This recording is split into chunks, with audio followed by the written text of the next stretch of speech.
This is assignment 1 for sports coaching on roles, responsibilities, skills and techniques of a coach. Arsene Wenger is my first elite coaching example, and it is important for him to be an innovator. It is important that he's an innovator because when playing against good opposition he needs to have very different ideas and tactics in order to beat the opponents. If he had the same tactics as everyone else, then it would be very easy to read what he was going to do in the game and how the team would play, so it'd be easier to defend against. Non-elite coaches don't need to be as good innovators because the players won't have great sporting abilities, techniques or understanding of the game, especially younger players. This means the coach needs to set them simple tasks and tactics so that they can understand them and can perform the tasks rather than having complex tactics that may require a high level of technique. Arsene Wenger is also responsible for having good professional conduct, as he needs to respect officials, act professionally, such as language, behaviour, and play fairly. This is important because he needs to set an example for his team, and if he is acting poorly, such as disrespecting officials, then his players might do the same. This would result in them getting sent off, and this would affect the team's performance.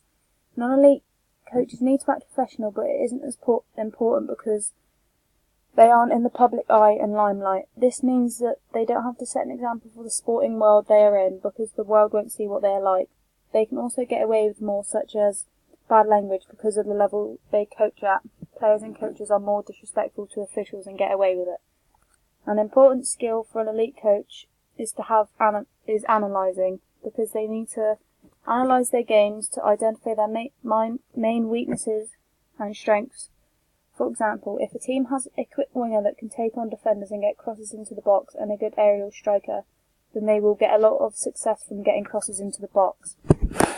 Analysis of games will show that they get success from this and that they should continue to play that way. It will also show certain things they are bad at, such as winning headers in centre midfield. If this is the case, they will know that they should play the ball on the floor to avoid having aerial duels. A non-elite coach may analyse games, but not in as much depth. This is due to the lower level of coaching and analysing technology they have. Also, young players may not understand the analysis, so by having simple analysis it will be easier to improve things. Also, non-elite coaches won't be able to watch replays of games, so can only analyse things on one look. This will make the analysis less reliable. Tracy Neville is my second elite coaching example, and it is important that she can fulfil the role of a manager. As a manager, it is important that she can motivate her players for every game, no matter what has happened in previous games. For example, in the Commonwealth Games, when England have a lot of games in a short period of time, it is vital that they can be motivated to perform well for every game. This must happen even if they lose the game. They need to be fully motivated for their next game. At a non-elite coaching level, the players need to be motivated, but as the players will often be playing just for fun, such as Sunday League and children, they won't be too worried if they lose, so they won't need to be motivated to play, as their motivation is just to have fun. Legal obligations are an important responsibility of an elite coach because they need to keep to all the players' contracts and staff members' contracts. They also need to have insurance for their spectators and fans to ensure their safety. This is because they are responsible for anything that happens at one of their home games, so they need to make sure that they have the correct things in place. At a non-elite level, insurance and protection of spectators is not as important, as there is going to be less people watching and less hazards. Also, players probably won't have contracts, so the coaches don't have to worry about this aspect of legal obligations. However, when coaching children, it is very important that child protection is in place and all members of the coaching staff are aware of the signs of abuse to keep children safe. Evaluating is an important skill for an elite coach because they need to apply different analytical techniques and results to be able to compare different performances. This is done to get a bigger and more detailed look into performances so that improvements can be made. The coach should be able to evaluate the effectiveness of a team's performance and assess whether the tactics worked or not. At a non-elite level, evaluating isn't as important because the coach may not have the knowledge to apply to successfully evaluate performances. Also, non-elite teams will be given simple tactics, so evaluating their success isn't as important. My first non-elite coach is Ash Kempson, who coaches rugby. An important role for him is to be a good role model. This is because he will be coaching young and inexperienced players, so he needs to set a good example for them. He should turn up on time and come in the correct clothing. This is because young players need to be given good examples to follow for their future in and out of sport. At an elite level, players are already at the highest level they can play at, so they have already had role models and have now become role models themselves. This means elite coaches aren't as influential on their players because of the level the players play at. Equal opportunities is very important at non-elite coaching levels because not everyone has the same ability. For example, in children's sports there will be a range of abilities within one team, but it is important that everyone has the same opportunity. Also, genders are often combined at lower levels, so once again everyone needs to have the same opportunity to play. At elite level, all the players will have a good ability, so there won't be any discrimination against playing ability, and everyone will get the same chances. Also, as sport progresses, gender splits, such as men and women's football. This then allows for each gender to have the best chance they can, and coaches won't be discriminating against anyone because of the gender split. An important skill for a non-elite coach is organisation, because they will be using public facilities to train and play games at. This means they need to be aware of what is available to them, especially if they don't bring all of their own equipment. Also, because the coaches have less contact time with the players, they need to be organised and inform players of training times and venues.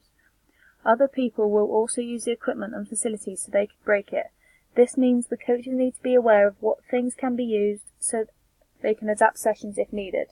Elite coaches don't need to be as organised regarding equipment because they will be the only ones using the facilities and equipment. This means they will know exactly what is available to them. Also, information can easily be passed on to players from the coaches because they see them every day. Meg Tuck is a hockey coach at a non-elite level, and it is important that she can fulfil the role of a friend to her players. This is because non-elite players have to balance work and home life with sport, so they may need someone to talk to if they are stressed. Elite players may have to speak to someone, but it would often be a psychologist, not their coach. This means that the role of being a friend for an elite isn't as important because they have the psychologist who can help the players through any times they're struggling with. A responsibility is health and safety, and this is important because they are responsible for all of their players and spectators.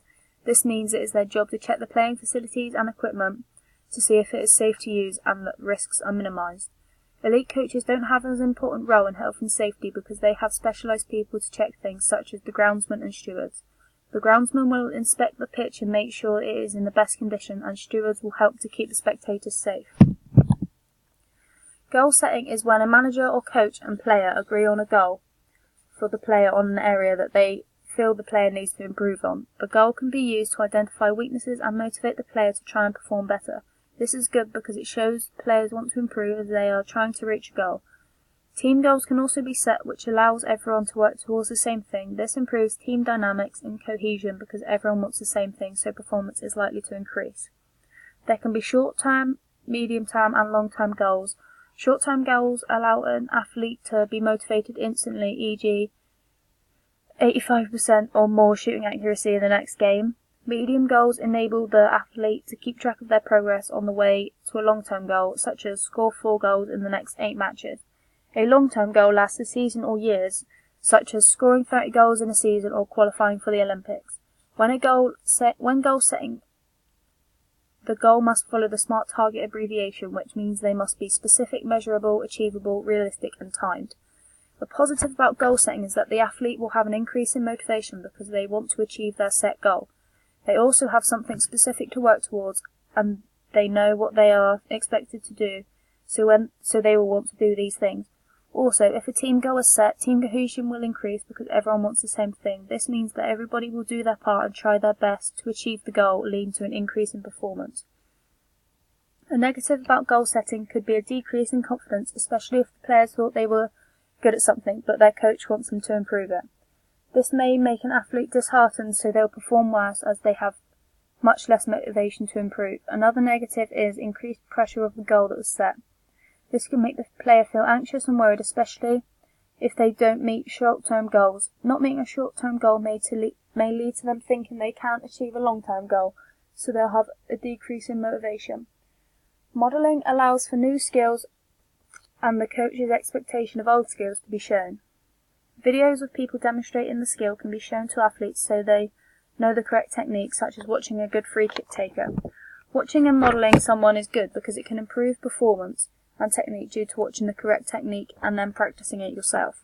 This is good because players can improve and help improve team performance. However, if a player models the wrong person and sees them do things that are disrespectful, then this will have a negative impact on performance. This is because the player may think it's okay to do the wrong thing, and in some situations this could lead to a booking or suspension. Effective demonstration refers to the coach's way of performing and demonstrating tasks and drills. This can be done using the coach themselves or a player. If the coach demonstrates a skill and has good technique, then this allows the player to watch and copy a skill in a good way.